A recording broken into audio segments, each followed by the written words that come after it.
May 3rd, 1961. This day, President Habib Bourguiba of the Tunisian Republic arrives in Washington on the personal invitation of President Kennedy for a state visit to the United States. President Bourguiba is the first chief of state to be invited by President Kennedy, who has hailed him as a dynamic leader and a courageous statesman. American President John F. Kennedy and Mrs. Kennedy arrive at the airfield to wait for the Tunisian leader.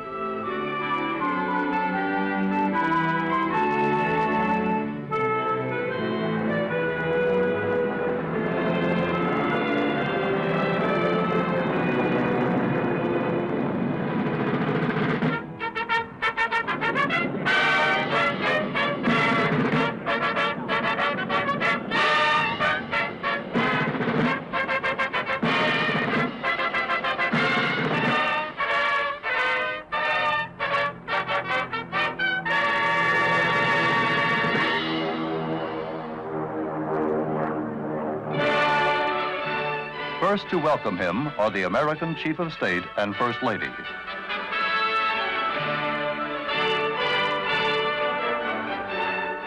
An immediate sympathy springs up between the wives of the two leaders, who greet each other in French.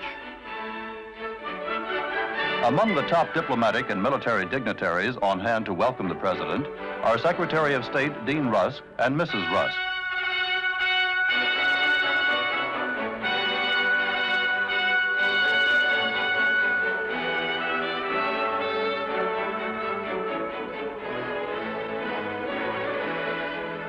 President Kennedy expresses the American people's welcome to a man who is a champion of freedom and who fought for his country's independence.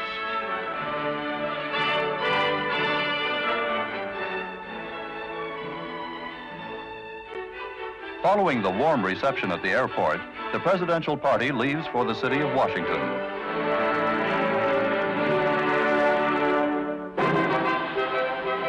The streets are thronged by Americans cheering the African leader as a parade escorts him on his way.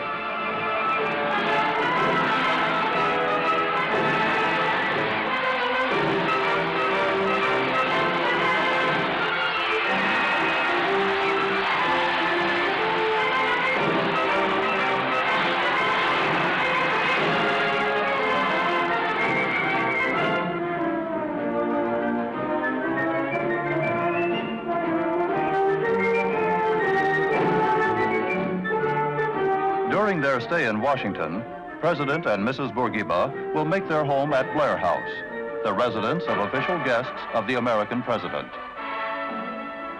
Later in the day, escorted by the American Chief of Protocol, Andrew Bittle Duke, the visitors set off on a drive around Washington.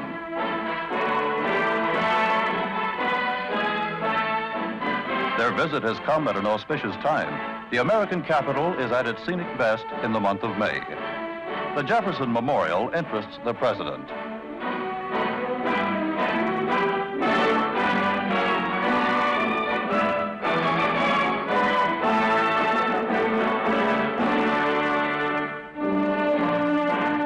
The Lincoln Memorial honors one of the best-loved American presidents.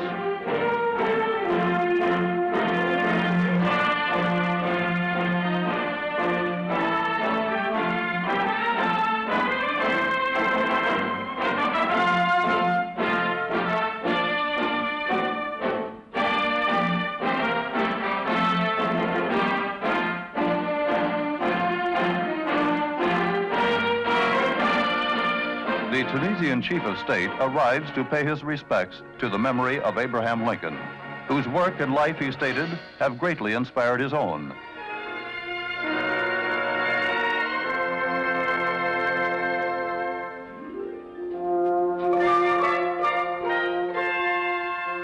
As the party leaves, they see in the distance the memorial to America's first president, the Washington Monument.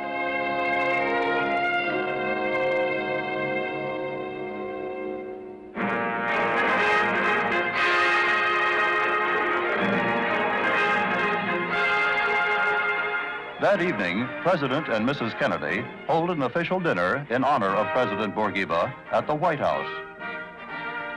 Leaders of official Washington are present. The splendor of the occasion is recorded by cameramen of many nations.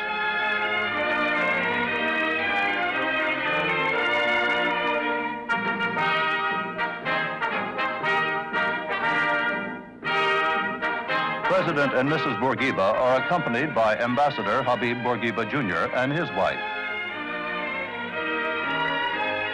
Vice President Lyndon B. Johnson and Mrs. Johnson. Assistant Secretary of State G. Menon Williams and Mrs. Williams, and United Nations Ambassador Adlai Stevenson arrive for the occasion. The two leaders and their wives greet the guests. At dinner, President Kennedy toasted President Bourguiba as a revolutionary who has turned his talents to bringing goodwill and peace to his people and to the people of neighboring countries.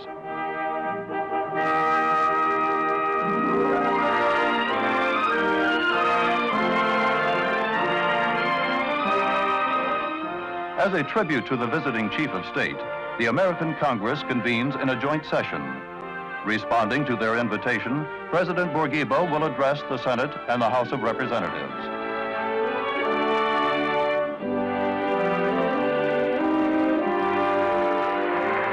The elected representatives of the American people welcome President Bourguiba as a lover of freedom and humanity and a great world citizen.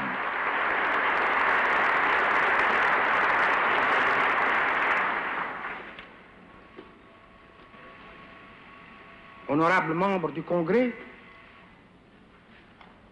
c'est pour moi une joie, en même temps qu'un honneur, de m'adresser. Honorable members of Congress, it is both an honor and a great joy for me to address the representatives of a friendly people who share with us the same devotion to the deepest human values.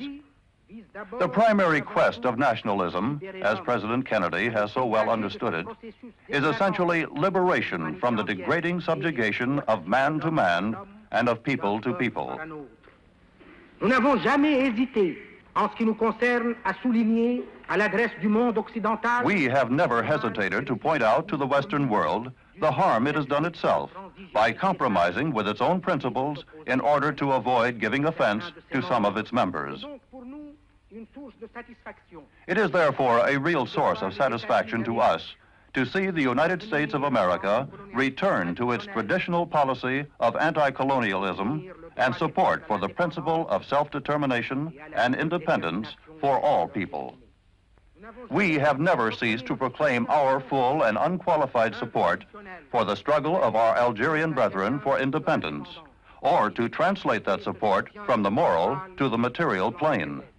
Puissent les peuples tunisiens et américains affronter un avenir. May the Tunisian and American peoples look forward to a future in which these links will be even stronger, based as they are on understanding, respect, and affection. These excerpts, and indeed the entire speech, met with a warm response.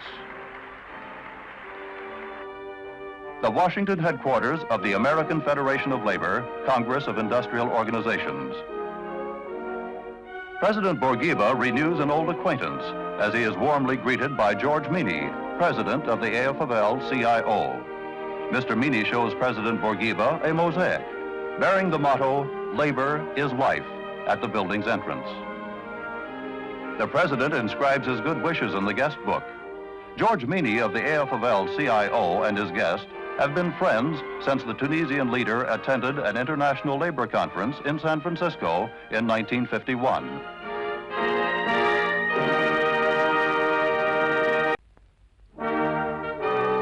The Washington Mosque, which is also a center for Islamic studies, is among Washington's most picturesque structures.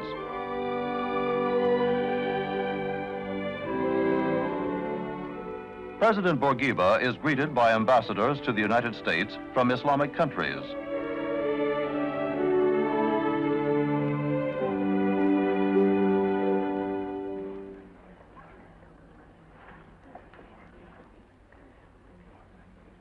The director, Dr. Mahmoud Hobala, and the president discuss some of the cultural programs, including those which are designed to promote a greater understanding of Islam among non-Muslims.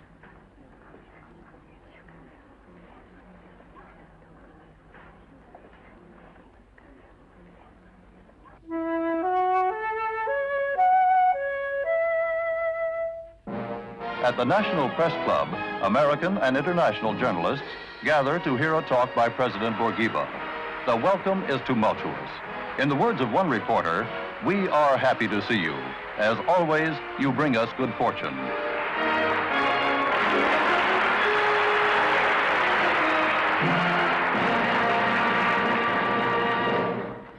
Monsieur le Président, Messieurs, c'est avec un réel plaisir que je vous rencontre de nouveau, après 5 ans, et que je salue en vous les représentants. It is a real pleasure to meet you again after 5 years, and to salute you as the representatives of the American press, and even of the non-American press. I hope that in the richest and most powerful country in the world, the press does not forget that alongside of its duty of informing, there exists for it an exalted duty of forming, educating and elevating man, and of inculcating in him a sense of solidarity. Merci, Monsieur le Président.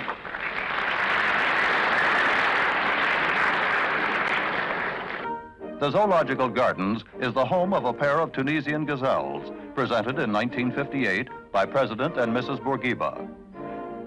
She now sees an offspring born in Washington. This shy, delicate creature will grow up into one of the most graceful of all animals.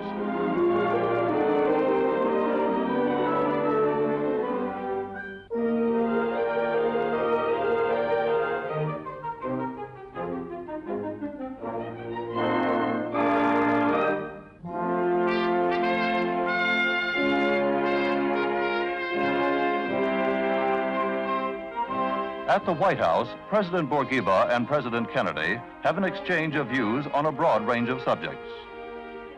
At these talks, President Bourguiba stressed Tunisia's desire to realize its human and material potential through a well-conceived national program. The two presidents agreed that the cooperative efforts of the two countries should be continued and expanded. We have developed extremely friendly personal ties during this visit. I've admired him for a great many years, and I must say that he leaves Washington with the sure knowledge that he holds a memorable place in the hearts of all Americans who value fortitude, perseverance, and vision. Je suis très fier des paroles aimables et affectueuses de Monsieur le Président Kennedy. Nous avons combattu pour la liberté. Nous continuons cette lutte pour... I am most proud of the kind words just spoken by President Kennedy.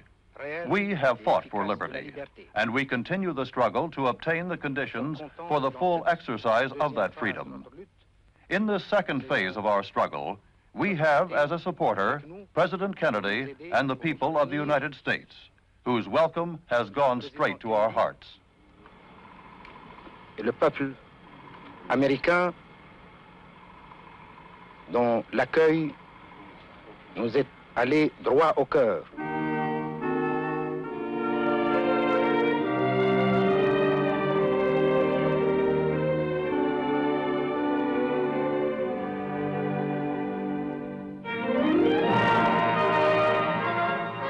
That night, the Hotel Mayflower is the scene of a dinner given by President and Mrs. Bourguiba in honor of President and Mrs. Kennedy.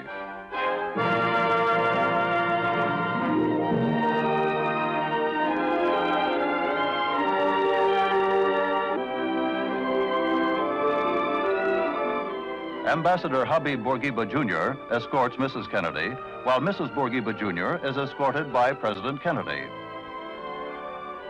Other guests include leading political and diplomatic figures. At the request of photographers, the two presidents and their wives pose for photographs before rejoining the party.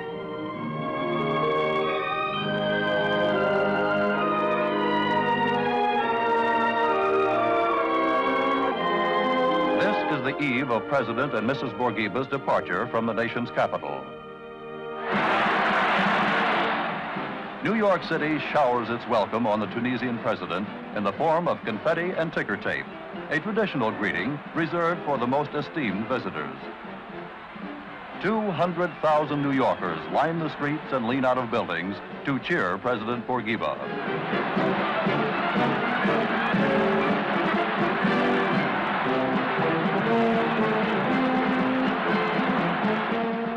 The ovation moved the Tunisian leader to say, "This strengthens my conviction that our two peoples must stand together."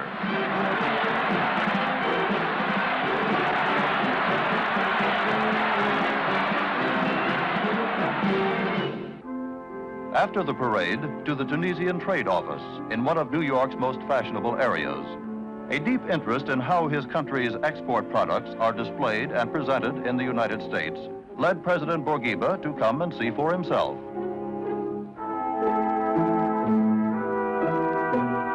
Olives and olive oil occupy an important place in the trade office's exhibits. Tunisian crafts are also displayed, such as this ornate bird cage and colorful rugs. Passers-by show their interest in the Tunisian chief of state and wait for a chance to meet him.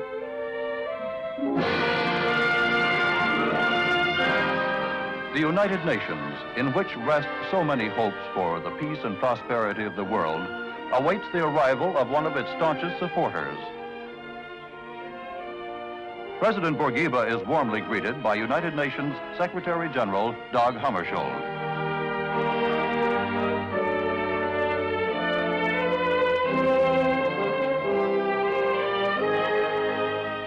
The visitor is about to unveil an archaeological treasure, a gift of Tunisia to the United Nations.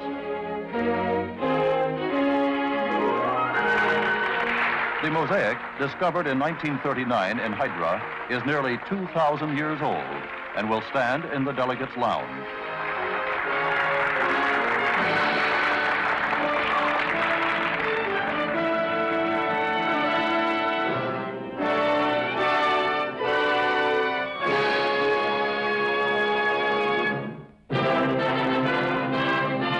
In a specially arranged meeting with envoys of African and Asian countries, President Bourguiba expressed his hope for African unity, but stated that it would have to be based on a realistic awareness of the diversity among African nations and peoples.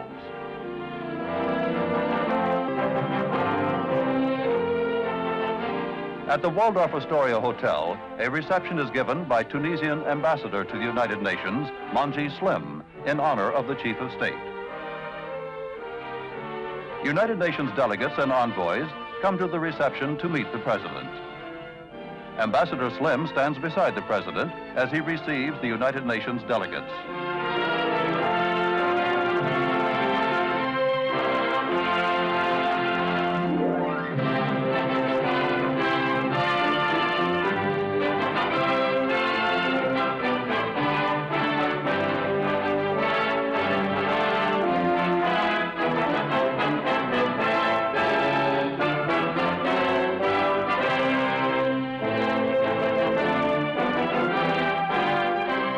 As he concludes his visit, President Bourguiba has this to say.